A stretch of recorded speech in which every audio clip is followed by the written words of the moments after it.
Hello detective peoples, welcome back to my channel तेरी उठाती। So guys, आज आप लोगों में थोड़ी सी हालत भी ख़राब लग रही होगी बिकॉज यार मुझे बहुत तेज़ फीवर आ गया और वीकनेस हो गई काफ़ी ज़्यादा। सो इस चक्कर में मतलब बिल्कुल भी ऐसा फील नहीं कर रहा हूँ। बट हाँ, वीडियो बनाना ज़रूरी है बिकॉज जो एक कंटिन्यूएसी है, जो एक मतलब कि रिदम में चीज़ें चल रही हैं वो ख़राब हो जाएंगी। सो ये वीडियो बनाना भी बहुत ज़रूरी है। अच्छा, दूसरी चीज़, आज की वीडियो में इतना ज़्यादा जोश भी नहीं दिखा पाऊँगा बिकॉज अंदर से बिल्कुल भी अच्छा फील नहीं हो रहा मुझे, नॉट फीलिंग वेल। खैर, आप लोग देख रहे हो पसीना भी बहुत आ रहा है। तो गाइज यार, सीन कुछ ऐसा है कि ये जो हाल ही में मतलब कोई रोस्ट नहीं करने वाला, आज कुछ नहीं करने वाला, बड़ा एक सेंसिटिव सा टॉपिक है ये। हाल ही में चली हुई स्टोरी, द केरला स्टोरी। अच्छा, ठीक है, बहुत सही चीज़ है देखा जाए, अगर इसको सही नज़रिए से देखा जाए तो अवेयर करना गलत चीज़ के खिलाफ। देखो, गलत कुछ भी हो सकता है, ठीक है, बट सिर्फ और सिर्फ अटेंशन गेन करने के लिए झूठी चीज़ें दिखाना, झूठी चीज़ों को प्रमोट करना, इसका कोई सेंस नहीं समझ में आता मुझे। अच्छा, अब लोगों के अंदर एक चीज़ ये हो जाएगा कि भाई झूठी कैसे हैं चीज़ें झूठी कैसे हैं भैया? तो आप ये देखो ना, आप फैक्ट्स और फिगर के ऊपर बात करो, जो मेनली टॉपिक्स होनी चाहिए। अब मान लो आप कल को किसी लड़ाई में घुस गए, बिना सर पैर के आप बस लड़े जा रहे हो, भाई लड़ाई करने के लिए कोई रीज़न भी तो होना चाहिए ना, है ना? सो वैसे ही अगर आपने कोई पिक्चर बनाई तो उसके पीछे का फैक्ट कहाँ चला गया? इस वीडियो के बीच में मैं ज़रूर डिस्कस करूँगा कि मैं फैक्ट के बारे में क्यों बोल रहा हूँ। एक यूट्यूबर को देखा, अक्सर मैं इनकी वीडियोज़ देखता रहता हूँ, his name is Dhruv Rathee. सो इन्होंने जो फैक्ट्स और फिगर के ऊपर बातें रखी ना, अपने पॉइंट को रखा है, वो चीज़ बहुत सही है। सो मैं चाहता हूँ कि आप लोग भी यहाँ तक पहुँचो, इसको देखो।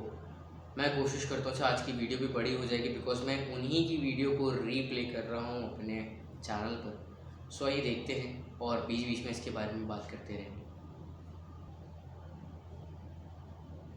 नमस्कार दोस्तों, हाल ही में एक फिल्म रिलीज हुई द केरला स्टोरी नाम से, जिस पर बड़ी चर्चा हो रही है। इस फिल्म में दिखाया गया है कि कैसे केरला में एक खुफिया खेल खेला जा रहा है बेगुनाह औरतों को इस्लाम में जबरदस्ती कन्वर्ट करने का, और उन्हें आईसिस के पास भेजा जा रहा है। इस फिल्म के और फिल्म डायरेक्टर के अनुसार करीब 32,000 लड़कियों के साथ ऐसा किया गया है, जो कि आज के दिन सीरिया और यमन के रेगिस्तान में दफन है। क्या है इसके पीछे की असली कहानी और इस चीज में कितनी सच्चाई है, आइए जानने की कोशिश करते हैं आज के इस वीडियो में।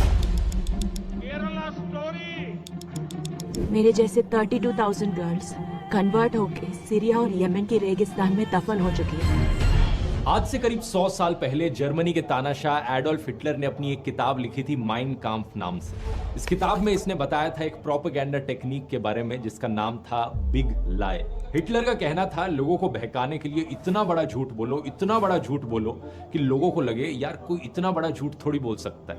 कोई ये बात कह रहा है तो कुछ तो सच्चाई होगी इस बात में। जब झूठ इतना बड़ा हो, इतने कॉन्फिडेंस के साथ बोला जाए तो कुछ लोग उसे सच मान बैठते हैं। लोगों को लगता है यार कोई इतना बड़ा झूठा थोड़ी हो सकता है। इस टेक्निक के एडिशन में एक दूसरी प्रोपेगेंडा टेक्निक बताई थी हिटलर के प्रोपेगेंडा मिनिस्टर जोसेफ गोबल्स ने। गोबल्स ने कहा कि रेपिटेशन भी यहाँ पर बहुत जरूरी है। इस बड़े झूठ को बार बार दोहराते रहो। इतनी बारी इस बड़े झूठ को दोहराओ कि लोगों को 4-4 अलग अलग सोर्सेज से यही झूठ सुनने को मिले। ऐसा करने से लोग और कन्विंस हो जाते हैं। फिर एक तीसरी टेक्निक बताई जाती है हाफ ट्रूथ की। बीच बीच में अपनी बातों में आधा सच भी घोल दो। क्योंकि क्या है ना, कुछ लोग आज के दिन बिग लायर्स को बड़ी आसानी से पहचान लेते हैं। जब कोई कहता है कि अरे यार कोई इतना बड़ा झूठ थोड़ी ना बोलेगा, लोग कहते हैं भाई तुझे पता नहीं है कितना बड़ा फेंकू है, ये इतनी लंबी फेंकता है जितनी दूर नीरज चोपड़ा का जेवलिन भी नहीं जाएगा। तो जो लोग इन बड़े झूठ से कन्विंस ना हो, उनके लिए ये हाफ ट्रूथ। मैं क्यों बताने लग रहा हूं आपको ये सारी प्रोपेगेंडा टेक्निक्स, क्योंकि आज आप इस वीडियो में देखोगे कि कैसे इन तीनों टेक्निक्स का इस्तेमाल किया गया है लोगों को बहकाने के लिए। द केरला स्टोरी फिल्म के डायरेक्टर सुदीप्तो सेन से पूछा गया कि ये फिल्म कौन सी सच्ची घटनाओं से इंस्पायर्ड है। इन्होंने कई चीजें कही यहाँ पर। पहला इन्होंने कहा, साल 2010 में केरला के जो फॉर्मर चीफ मिनिस्टर थे ओमन चांडी, उन्होंने एक स्टेटमेंट दी थी केरला की असेंबली में। आप इस स्टेटमेंट को गूगल कर सकते हो और कुछ एक इंडिया टुडे की रिपोर्ट सामने आती है। 2500 औरतें, इस्लाम, केरला, ओमन चांडी, बात तो सही है। फिर कहा गया कि एक और former chief minister of Kerala VS Achuthanandan ने एक समय पर कहा था कि केरला अगले 20 सालों में इस्लामिक स्टेट बनने वाला है। आप इस चीज को गूगल पे सर्च करते हो और आपको यूट्यूब या ट्विटर पे वीडियो दिखता है, आपको लगता है यार ये बात भी सही है। फिर फिल्म के टीजर में दिखाया जाता है, एक लड़की कहती है कि मैं फातिमा हूं और मैं अफगानिस्तान की जेल में हूं। आप इस चीज को गूगल पे सर्च करते हो और द हिंदू का एक न्यूज आर्टिकल दिखता है, फातिमा, अफगानिस्तान की जेल, इस्लामिक स्टेट।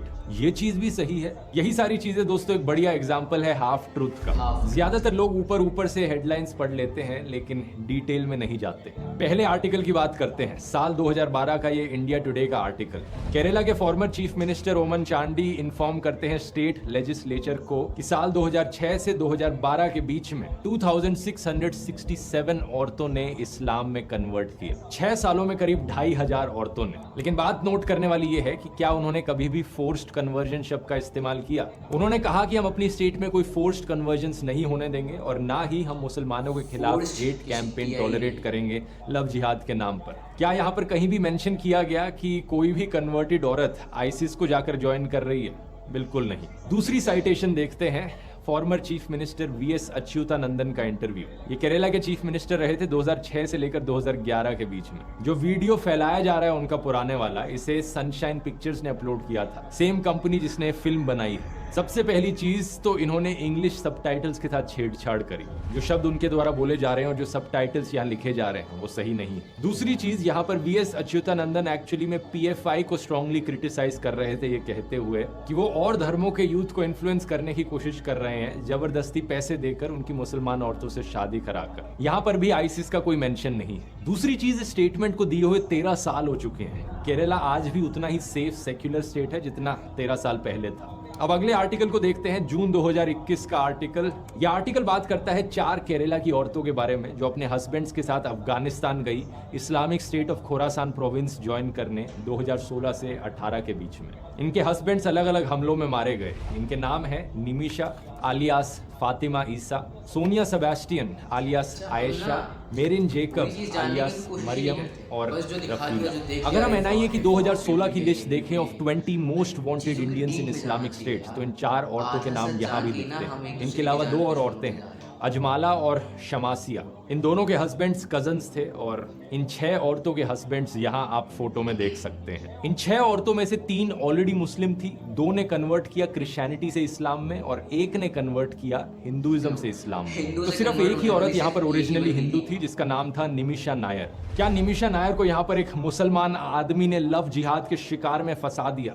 इसका जवाब जानने के लिए हम देखते हैं निमिशा के हस्बैंड कौन है। ईजा एक ऐसा बंदा है जो खुद क्रिश्चियनिटी से कन्वर्ट किया था इस्लाम में। उसका पुराना नाम था बेक्सन विंसेंट। बेक्सन का भाई बेस्टिन भी कन्वर्ट किया था क्रिश्चियनिटी से इस्लाम में और वो भी एक और, इन 4 में से एक और औरत का हस्बैंड था। तो दोनों भाई और उनकी दोनों बीवियां सारे कन्वर्ट्स, सारे ब्रेन वॉश्ड। हाल ही में इंडियन सरकार ने इन 4 औरतों को वापस इंडिया आने से रिजेक्ट कर दिया था। इनमें से 3 के video interviews, Nimisha, Sonia Sebastian और रफीला के, आप YouTube पर ऑनलाइन देख सकते हो, YouTube channel straight news global पर। 2020 में इन्होंने इंटरव्यू दिया था और वहां आप असली में देख सकते हो कि औरतें दिखने में कैसी थी, बात करने में कैसी थी और कैसा इनका बिहेवियर था। When there was a Khilafah, when I was a Mamun, I was happy at that. So I can never say that Khilafah was wrong. What I did was wrong. That I can't say it because I had a comfortable life there. इस video को देखने के बाद कोई भी देख सकता है कि औरतें अभी भी कितनी ब्रेन वॉश्ड और रेडिकलाइज्ड हैं। लेकिन द केरला स्टोरी फिल्म की जो मेन कैरेक्टर है, कॉन्स्टेंटली वो सिंपैथी इवोक करने की कोशिश करती है। फिल्म में जितना बेचारा और इनोसेंट करके दिखाया गया है इन औरतों को, ये इनोसेंस असल जिंदगी के वीडियोस में शायद ही झलकती है। मैं आपसे पूछना चाहता हूँ, क्या आपके अंदर सिंपैथी होगी इन रियल लाइफ औरतों के लिए, या फिर आप इन्हें ब्रेन वॉश बेवकूफ कहोगे? क्या आप चाहोगे कि अफगानिस्तान की जेल में ही पड़ी रहे या फिर इंडियन सरकार इन्हें इंडिया में वापस लाए और इंडियन जेल में डाले? ये सवाल मैं आप पर छोड़ता हूँ, नीचे कमेंट्स में लिखकर बता सकते हैं आपकी राय क्या है। स्ट्रैटेजिक न्यूज ग्लोबल रिपोर्ट हमें बताती है कि एनआईए की 2016 की चार्जशीट में जिन 20 लोगों को मेंशन किया गया है, वो लोग एक दूसरे से काफी इंटरकनेक्टेड थे। जब रेडिकलाइजेशन की बात करी जाती है। तो इनमें से 17 लोग सिर्फ एक सिंगल डिस्ट्रिक्ट से आते थे, केरला में कासरगोड जिले से। 2020 की एक हिंदुस्तान टाइम्स की रिपोर्ट ने बताया कि कुछ और ने बाद में ज्वाइन किया, तो टोटल 22 लोग एक्चुअली में कासरगोड से थे। 2016 का इंडिया टुडे का आर्टिकल बताता है कि एक ट्रेंड है कि ये सिर्फ सिंगल यूथ यहाँ नहीं जा रहे हैं ऐसे ज्वाइन करने, बल्कि पूरे के पूरे परिवार, यहाँ पर हस्बैंड वाइफ और इवन बच्चे भी चले गए आईसिस ज्वाइन करने। आर्टिकल में ये भी मेंशन किया गया है कि इससे पहले ज्यादातर आईसिस के रिक्रूट्स एक्चुअली में महाराष्ट्र, कर्नाटक और तेलंगाना से गए थे, केरला से नहीं। लेकिन ये स्टार्ट न्यूज ग्लोबल रिपोर्ट आगे की भी बात करती है। 2018 तक कहा गया कि करीब 60 इंडियंस ने अफगानिस्तान ट्रैवल किया, जिनमें से 26 मेल्स थे, 13 औरतें और 21 बच्चे। ये सब देखकर क्लियरली कहा जा सकता है कि एक प्रॉब्लम जरूर है यहाँ पर। लोगों को रेडिकलाइज किया जा रहा है, ब्रेन वॉश किया जा रहा है आईसिस ज्वाइन करने को। इंटरनेट के जरिए नए modes of communication open up हुए हैं। 2019 में union minister of state for home affairs G Kishan Reddy ने बताया कि इंडियन इन्वेस्टिगेटर्स ने पाया कि आईसिस एक्चुअली में डार्क वेब और एन्क्रिप्टेड प्लेटफॉर्म्स का इस्तेमाल कर रहा है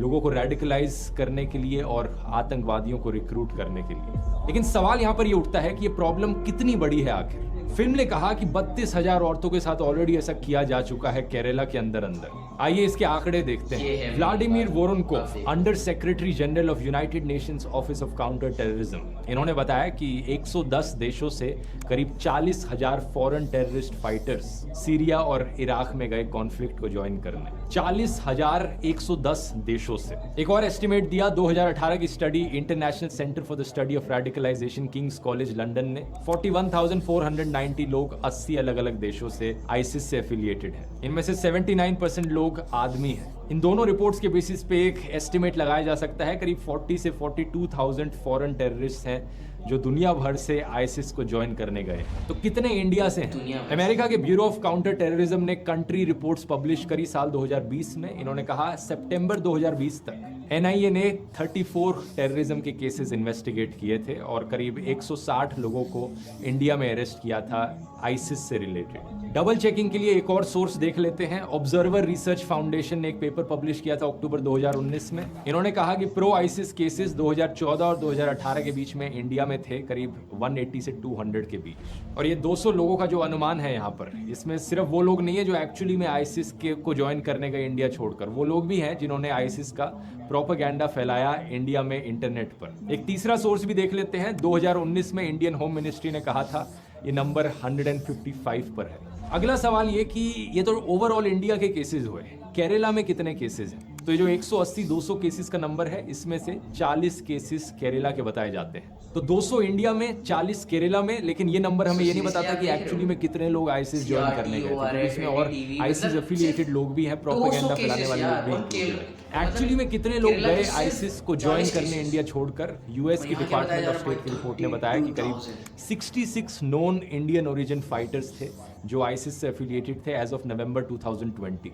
सही सुना आपने, सिर्फ 66। 2018 की स्टैट न्यूज ग्लोबल रिपोर्ट ने भी 60 का ही फिगर दिया था, तो ये नंबर उसके बड़े आसपास है। तो इस 60 के नंबर में से कितनी औरतें हैं?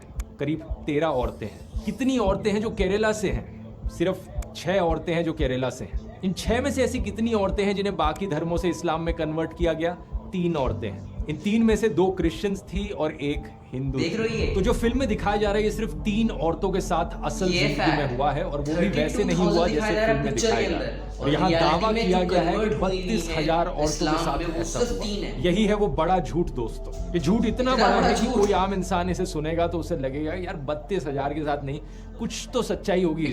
कुछ हजार औरतों के साथ ऐसा हुआ, कुछ हजार नहीं तो चलो कुछ 100 औरतों के साथ ऐसा हुआ होगा, नहीं सिर्फ 3 के साथ। अब आप में से कुछ लोग कहेंगे यार 32,000 हो या 3 हो क्या फर्क पड़ता है, कहानी तो वही है ना। इसमें प्रॉब्लम क्या है? कई प्रॉब्लम्स हैं। पहला तो ये कि अगर 32,000 की जगह 3 का नंबर इस्तेमाल किया जाता है तो फिल्म का पूरा कॉन्सेप्ट ही फेल हो जाता है। ये कहना कि यहाँ पर एक खुफिया लव जिहाद की कंस्पिरेसी चल रही है लड़कियों को फोर्सिबली कन्वर्ट करने की और उन्हें आईसिस भेजने की, और इस कंस्पिरेसी का नतीजा सिर्फ 3 औरतें निकली, तो इसका मतलब ये इंडिविजुअल केसेस हैं, यहाँ पर कोई कंस्पिरेसी नहीं हो रही है। दूसरा, इस लेवल तक जनरलाइज करना चीजों को और एग्जैजरेट करना एक बहुत ही बेवकूफी वाली चीज है। यही चीज अगर किसी और इंसिडेंट के साथ करी जाए तो आप कहोगे कि क्या बकवास है ये। एग्जाम्पल से समझाता हूँ। पिछले कुछ महीनों में हमें ऐसे 3 केसेस देखने को मिले हैं जहां पर किसी इंडियन सिटीजन ने चलती हुई फ्लाइट के अंदर किसी और पैसेंजर के ऊपर पेशाब कर दिया। अब इमेजिन करो कोई अमेरिका या जापान जैसा देश एक फिल्म बनाए यहाँ पर इंडिया स्टोरी नाम से, और उस फिल्म में दिखाया जाए कि कैसे ये इंडियंस तो हमेशा पेशाब ही करते रहते हैं औरों के ऊपर फ्लाइट्स में। 32,000 ऐसे इंसिडेंट्स देखने को मिले हैं जहां पर इंडियंस ने पेशाब किया है किसी और के ऊपर।